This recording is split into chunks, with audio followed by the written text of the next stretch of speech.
Assalamualaikum warahmatullahi wabarakatuh. Gimana adik-adik kelas 5 kabarnya? Sehat ya? Nah, untuk pertemuan kali ini akan dibawakan oleh Bapak Rizky Ali Firdaus, yaitu guru TIK kalian. Materinya mengenai perkembangan bahasa pemrograman. Oke, adik-adik bisa baca materinya di halaman 13 hingga 17. Adik-adik simak videonya sampai akhir. Karena di akhir video Bapak akan memberikan tugas. Oke, Bapak mulai ya.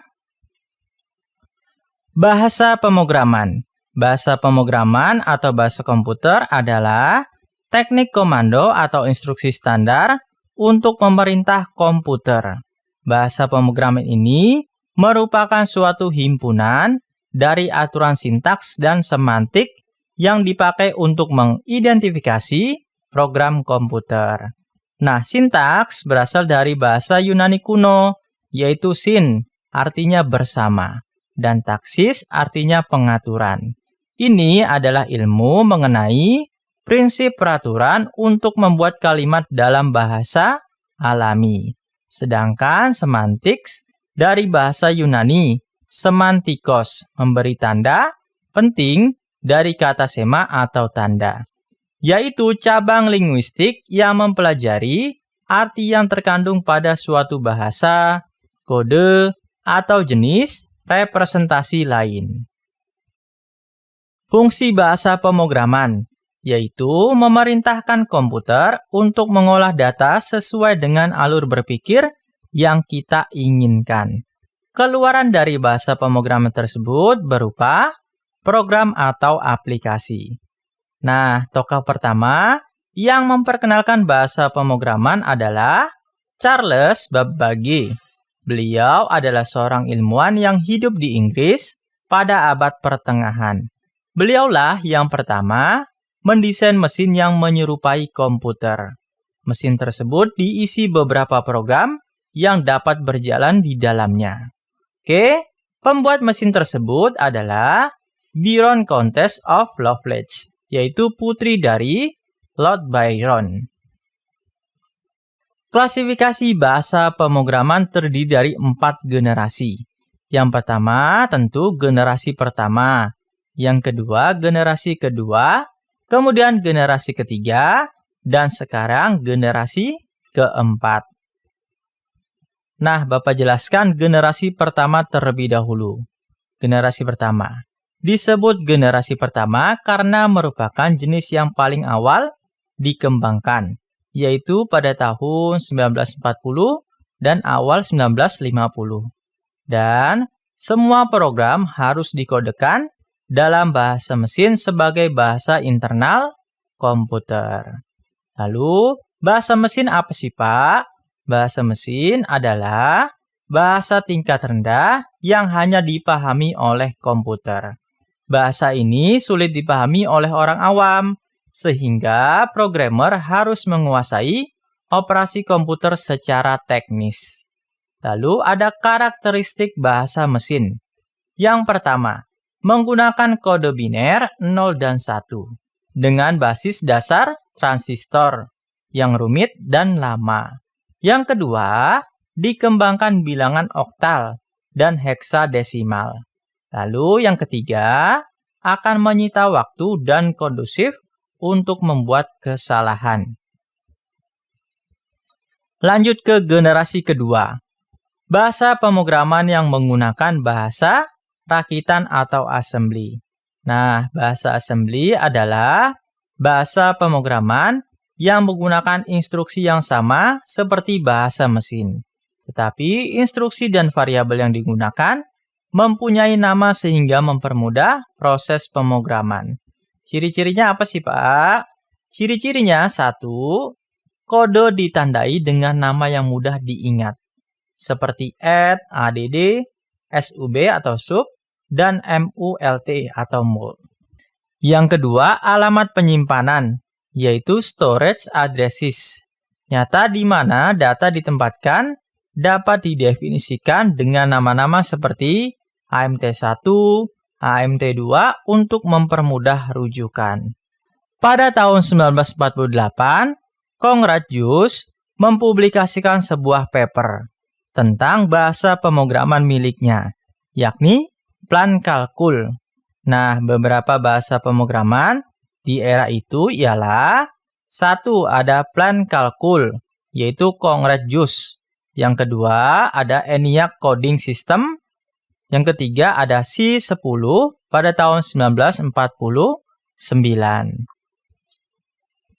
Lanjut, generasi ketiga, yaitu bahasa pemrograman yang menggunakan pendekatan prosedural. Instruksi program ditulis khusus menggunakan kata-kata yang biasa digunakan oleh manusia. Contohnya apa? Contohnya write untuk menampilkan ke layar. Read untuk membaca data masukan dari keyboard. Nah, bahasa pada generasi ini disebut juga beraras tinggi. Contohnya bahasa Pascal, Fortran, C, COBOL, dan BASIC ya. Lanjut, generasi keempat, yaitu merupakan bahasa non-prosedural. Bahasa pemrograman generasi keempat dirancang untuk mengurangi waktu pemrograman, yaitu untuk membuat program, sehingga pembuatan program dibuat lebih cepat. Contoh, membuat program database sederhana dengan Microsoft Access. Nah, bahasa generasi keempat ini disebut juga bahasa Very High Level Language atau Problem-Oriented Language, yaitu bahasa yang berorientasikan pada masalah. Nah, fasilitas yang tersedia pertama ada program generator untuk membuat aplikasi mudah. Yang kedua ada report generator untuk membuat laporan dengan cepat dan mudah. Ketiga ada bahasa query atau SQL. Nah, contoh bahasa generasi keempat yang pertama ada Oracle, Microsoft Access. Lanjut, generasi kelima merupakan bahasa pemrograman yang ditunjukkan untuk menangani kecerdasan buatan, yaitu Artificial Intelligence atau AI. AI adalah disiplin dari ilmu komputer yang mempelajari cara kerja komputer meniru kecerdasan manusia. Contoh aplikasi, pemrosesan bahasa alami mengatur komputer agar bisa berkomunikasi dengan manusia melalui bahasa manusia. Nah, contohnya adalah Prolog dan LISP atau LISP. Tingkatan bahasa pemrograman. Ada 3 ya. Yang pertama ada bahasa tingkatan rendah, yaitu Low Level Language. Bahasa ini menggunakan bahasa yang mendekati bahasa mesin. Contohnya bahasa assembly. Nah, yang kedua bahasa tingkat menengah atau Middle Level Language. Bahasa pemrograman yang menggunakan aturan-aturan sintaks dalam penulisan pernyataan yang mudah dipahami dan memiliki instruksi tertentu yang dapat langsung diakses komputer. Contohnya bahasa C. Lalu yang ketiga, bahasa tingkat tinggi, High Level Language. Bahasa pemrograman yang penulisan pernyataan sintaks mudah dipahami secara langsung oleh manusia. Contohnya adalah Pascal, yaitu write untuk menampilkan ke layar. Bahasa pemrograman tingkat tinggi terdiri dari 3 kelompok bahasa. Yang pertama ada Procedure Oriented Language, yang kedua ada Business AI, yang ketiga ada Problem Oriented Language. Nah, proses pembuatan program yang kita tulis kode dari sumber dalam editor teks seperti Notepad dan kemudian mengubahnya menjadi bahasa mesin yang dapat dieksekusi oleh CPU.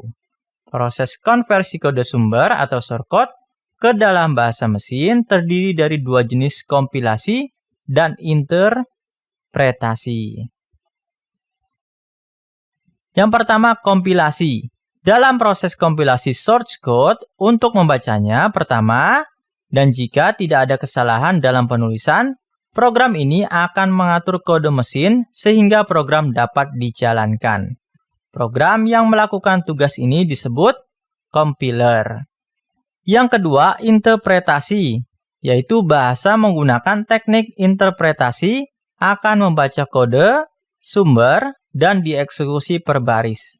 Jika ditemukan kesalahan dalam proses penulisan program, dalam kesalahan garis bahwa program akan dihentikan. Program yang melakukan tugas ini disebut interpreter. Nah, yang ketiga, kompilasi sekaligus interpretasi. Ada juga sebuah bahasa pemrograman yang menghasilkan teknik penyusunan program serta interpretasi. Sebagai contoh, bahasa Java. Dalam pembuatan Java kode, sumber program diubah menjadi bit kode. Serta interpretasi sebagai contoh bahasa Java. Dalam membuat Java kode, sumber program diubah menjadi bit kode. Oke adik-adik, itu yang terakhir ya.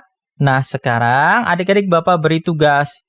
Tugasnya kerjakan LKS halaman 17 hingga 18, yaitu pilihan ganda dan esai. Berikut adalah kunci jawabannya.